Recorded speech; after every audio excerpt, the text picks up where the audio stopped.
The studio looked the way it always does when everything is supposed to go smoothly. Bright lights, warm applause on cue, smiles that feel practiced but still believable. It's daytime TV, sharp enough to keep people watching, safe enough that nobody expects a real fight. You could almost feel the routine settling over the room like a blanket, the kind of comfort that makes everyone assume the next 10 minutes are already decided. Joy Behar sat there like she owned the rhythm of the place, because she did. Papers stacked neat in front of her, glasses low, the calm posture of someone who's done this 1,000 times and never lost control on camera. Across from her, Matthew McConaughey looked relaxed in that easy way that makes a room loosen up. Leaned back, one ankle on his knee, smiling like this is just another stop on the tour. The kind of guest who knows how to charm without working for it. But right before the cameras rolled, you could see the safe part being built. A producer's card sat within reach. Simple words, simple plan. Avoid politics, keep it light. No drama, no deep cuts. Just a clean segment, a clean exit, and everyone goes home, happy. Off to the side, a floor manager raised a hand, then another, counting down in silent signals like a referee, making sure the game stays inside the lines. 3, 2, 1. The red light blinked on, and the whole room snapped into performance mode. Joy opened with the friendly tone people trust her for. The audience laughed when they were supposed to. Matthew nodded, played along, hit the beats like a pro. It all felt controlled. Too controlled. That's the thing about rehearsed comfort. It makes the smallest shift feel huge. And in a room like this, a shift doesn't need shouting to become a problem. Sometimes all it takes is one question asked with a smile that doesn't land. Because Joy thought she was tossing him a harmless framing question, something safe with a little edge, the kind that turns into a clean soundbite. Matthew heard it differently. He heard a trap. And the clip you saw online? That wasn't even the whole moment. The real temperature spike didn't happen in the applause. It happened when the cameras stopped, and the masks didn't. Joy leaned forward just a little, the way hosts do when they want something to sound casual, but land with weight. Her voice stayed light, almost playful. She said Matthew had been talking a lot about values lately, about responsibility, even about politics. Then she dropped it. Some people think actors should stick to acting, that when celebrities speak up, they're overstepping. And after a half-second pause, she added the part meant to box him in. People didn't vote for you. They bought movie tickets. The smile stayed on her face, but the room shifted. You could hear a few nervous laughs ripple through the audience, the kind that come when people sense a line is about to be crossed. Matthew's smile didn't disappear. It just changed. The easy guest energy faded, replaced by something more focused. The camera caught it before anyone said a word. His leg dropped from its relaxed cross. He leaned forward, elbows resting on his knees, eyes locked on Joy. It was subtle, but on television, subtle reads loud. That posture shift became the visual turning point, the moment viewers would later freeze frame and replay. He wasn't playing the charming guest anymore. He was answering as a citizen, not a performer. Joy wasn't done narrowing the lane. She added one word that felt sharper than the rest. Qualified. She asked if he worried about influencing people when he wasn't fully qualified to speak on those issues. It sounded polite. It wasn't. That word hung in the air like a needle. Matthew blinked once, slow and deliberate, then nodded slightly, as if deciding something internally. This wasn't about trading jokes anymore. This was about who gets to speak and who gets told to stay quiet. When he finally answered, his voice stayed calm. No raised volume, no sarcasm, just steady. He said telling people to stick to anything is an easy way to avoid listening to them. That being an actor doesn't erase the fact that he's a citizen, a parent, someone who lives in this country and watches what happens around him. The audience leaned in. You could feel it. A shutdown isn't volume. It's deciding the rules no longer apply. And right there, with his elbows on his knees and his voice even, Matthew made that decision in real time. Joy tried to steer it back. She laughed lightly and said she wasn't trying to silence him, just asking whether celebrities can come off as preachy when they speak out. It was a reframing move, a way to soften the pushback and reclaim control. Matthew didn't take the bait. He didn't attack her. He attacked the idea behind the question. He said what people often call preachy is just discomfort. Discomfort with hearing views that don't line up with their own. That landed harder than any insult would have. The camera cut briefly to one of the co-hosts. Not shock, not outrage, just that quiet, uh-oh look. The kind you make when you realize the conversation just crossed into real territory. Off to the side of the stage, a producer lifted a hand and made a small circular motion, the universal signal for, wrap this up, keep it moving. Joy saw it, and for the first time, she ignored it. That's when the control slip became visible.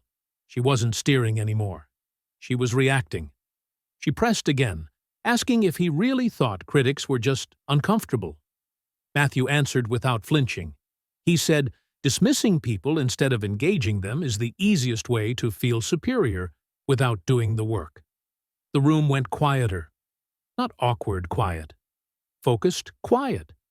The kind that tells you everyone is listening harder now. Joy straightened in her chair, tapping her card against the desk, trying to reassert rhythm, but the rhythm was gone. At that point, the dynamic had flipped. She wasn't hosting a conversation anymore. She was trying to contain one. And Matthew wasn't trying to win. He was setting a boundary. When a host stops listening and starts prosecuting, the room feels it. And in that studio, under those bright lights, everyone felt it at the same time. Joy didn't like the direction this was going, so she tried to force it into a clean box. She tilted her head, kept her tone smooth, and asked the question that was meant to corner him. So, do you think actors know better than the average person? It was framed as curiosity, but it wasn't. It was a binary. Yes or no. Superior or equal. A setup that would either make him sound arrogant or make him retreat. Matthew didn't bite. He paused just long enough for the room to feel it. Then he said something that cut straight through the trap. He said, actors are average people who just happen to have microphones. That was it. Simple, direct, no attitude. And then he added the line that made the control room tense. He said, some people don't like what average people sound like when they're finally heard. Behind the scenes, the machine reacted instantly. There's always a slight delay between what's said on set and what appears on the studio monitors. In that tiny window, producers started isolating the quote. You could see it on the screens in the background, his words looping back in near real time. Someone in the control room even tried to roll a lower third graphic, the kind that highlights a moment. It flickered on, then vanished just as fast. Too risky, too hot. Someone had clearly decided this wasn't the line they wanted frozen on screen. Joy let out a sharp breath and forced a laugh, clapping lightly like she could shake the moment loose. But the audience didn't move with her. A few people nodded slowly in the front rows.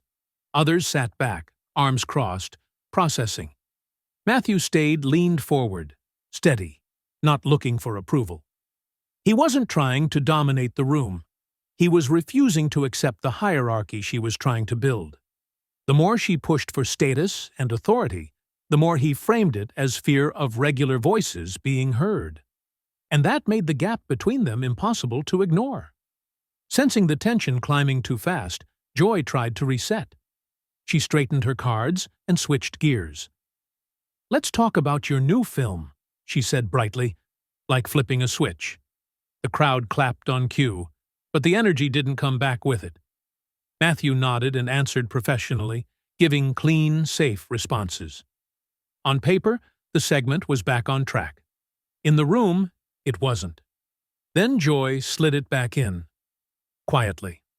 She mentioned the character he played, described him as opinionated, strong-willed, someone who stands for what he believes. And then she asked if that was something Matthew related to personally. It was the same question wearing a different outfit. He caught it instantly. You could see it in his eyes. He smiled, but this time it wasn't charm. It was recognition. He said stories are interesting when characters stand for something. Otherwise, they're just moving around on a screen. But he didn't take the personal bait. He didn't turn it into a confession. He kept it where it belonged. On the idea, not on himself. The audience reacted in a split that was impossible to miss. In the front rows, people leaned forward, nodding along. In the back, some shifted in their seats, uneasy, whispering to each other. No cheering, no boos, just a quiet, visible divide. Joy pressed her lips together, then smiled tightly, trying to keep things light. But the pivot had already failed. It didn't calm the room. It exposed why she needed the reset in the first place. The conversation wasn't under her control anymore, and everyone in that studio could feel the difference.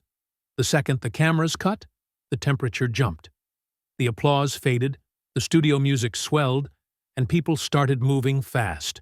Crew members rushed in to adjust microphones. Someone fixed a light that had drifted off target. It all looked routine, but the energy between Joy and Matthew wasn't routine anymore. It was tight. Unfinished. Joy turned toward him before anyone else could step in. Her voice was low, sharp, meant only for him. She said he made it sound like she was trying to silence him, that he turned a simple question into a public lecture. Matthew didn't raise his voice. He didn't lean back. He stayed exactly where he was, calm, steady, like he had already accepted whatever came next. He looked at her and said the line that would later travel farther than either of them expected. I answered the question you asked. It wasn't dramatic. That's what made it hit harder. No sarcasm, no heat, just final. A producer hurried between them, hands slightly raised, trying to lower the temperature. She leaned in and whispered, "We're back in 30. 30 seconds. That was all the time Joy had to reset her face, reset her posture, reset the show. For a brief moment, no one spoke. The crew kept working around them, pretending not to listen, but everyone heard it, especially the stage manager standing just a few feet away. Later, when the clip started circulating, that stage manager would repeat it to people backstage. He said it like a verdict, she told them. Not angry, not emotional, just done. Joy straightened in her chair and pulled her shoulders back, like putting on armor. She smoothed her hair, picked up her cards, forced the familiar smile back into place. Host mode, professional mode, control mode. Matthew leaned back slightly and exhaled. Not in relief, in acceptance. He wasn't trying to win anything now. He had said what he meant, and he was ready to live with the fallout. The red light blinked again. The music dipped. The countdown hit 0. And just like that, the courtroom closed and the performance resumed. Joy came back bright, almost too bright. Her voice had that polished energy that tells you something just happened behind the scenes. The audience clapped on cue, but the tension didn't leave with the commercial break. It just changed shape. Halfway through Matthew's answer about storytelling, Joy cut in again. She brought it back to the same pressure point, just dressed differently. Platform versus authority. Who gets listened to? Who deserves the microphone? Matthew stopped mid-sentence, not abruptly, deliberately. He looked at her, then at the audience, then back at her. And he said it calmly. Authority isn't something you're handed. It's something listeners choose to give. There was a beat. Then he delivered the line that ended the conversation without raising his voice. If people don't want to listen, he said, they can change the channel. The reaction was instant. Applause broke out across the studio, louder than before, less polite, more real. Joy laughed over it, clapping along, but her shoulders tensed for a split second. You could see her listening to her earpiece, processing a quiet instruction to wrap things up. She nodded slightly, forced another smile, and tried to move forward. But it was already over. She couldn't push back without proving his point. Any argument would sound like control. Any interruption would look like exactly what he had just described. So she pivoted, thanked him, and moved toward the segment, close. Matthew nodded once, polite, calm, finished. He didn't celebrate. He didn't gloat. He just sat there as the room slowly caught up to what had happened. On camera, she was still the host. Off camera, she wanted control back. And he wasn't giving it to her. When the segment wrapped, the audience didn't wait for a cue. People stood up on their own. It started in the front rows, then spread backward in a slow wave. Not the polite clap you give at the end of a show, but the kind of reaction that feels like a decision. Matthew stood and nodded once, not smiling big, not soaking it in, just acknowledging it and turning toward Joy. She stayed seated, clapping slowly, her smile fixed in place like it had been glued on. They met in the middle for the handshake. It was quick, too tight, too short.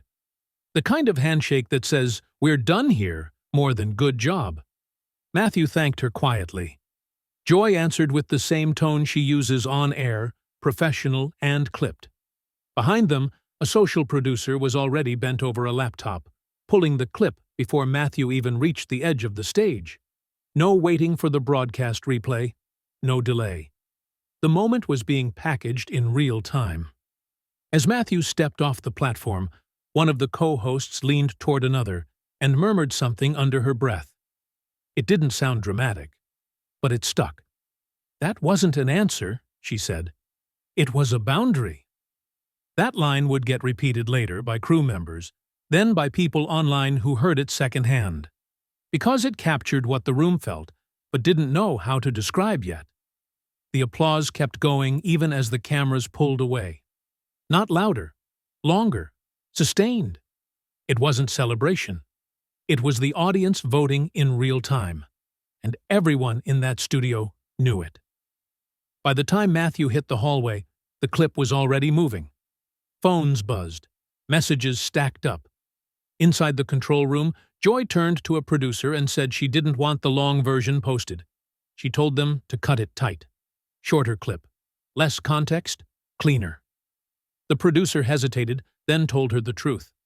People had already posted the raw version. It was out. That's when the edit war started.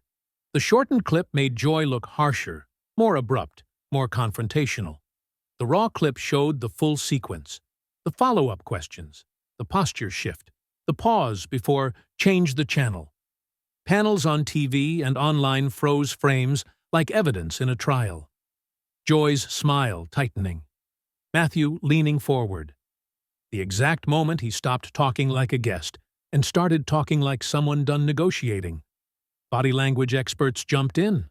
Commentators split into camps. Some said Joy was doing her job. Others said Matthew did what guests almost never do. He didn't perform. He didn't soften it. Hashtags climbed. Counter hashtags followed. The more the clip got compressed, the sharper it looked. The more people argued about edits, the more the uncut version spread. The attempt to control the narrative only made it louder. What started as a daytime interview turned into a public autopsy. Not of what was said, but of how power shifted in real time. The next day, Joy opened the show like nothing had happened. Same rhythm. Same smile. She called it a lively exchange, said people had opinions, and that was okay. What she didn't say mattered more. She never said she was ready for the answer. She never admitted the question didn't land the way she expected. Matthew's response stayed simple. No victory lap, no shots fired. He said he respected the show and respected conversation. That was it.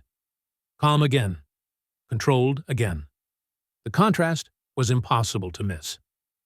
Back in the studio, Joy stacked her cards on the desk. The sound was louder than it needed to be. Tap, tap, tap. Across the country, Matthew sat on a quiet porch, phone buzzing in his pocket. He glanced at it once, then set it face down. He didn't chase the noise. That's where it ends. Not with a winner, not with a knockout, but with a line drawn. Control versus conversation. Performance versus honesty. It wasn't a shutdown. It was a refusal to perform weakness for someone else's comfort.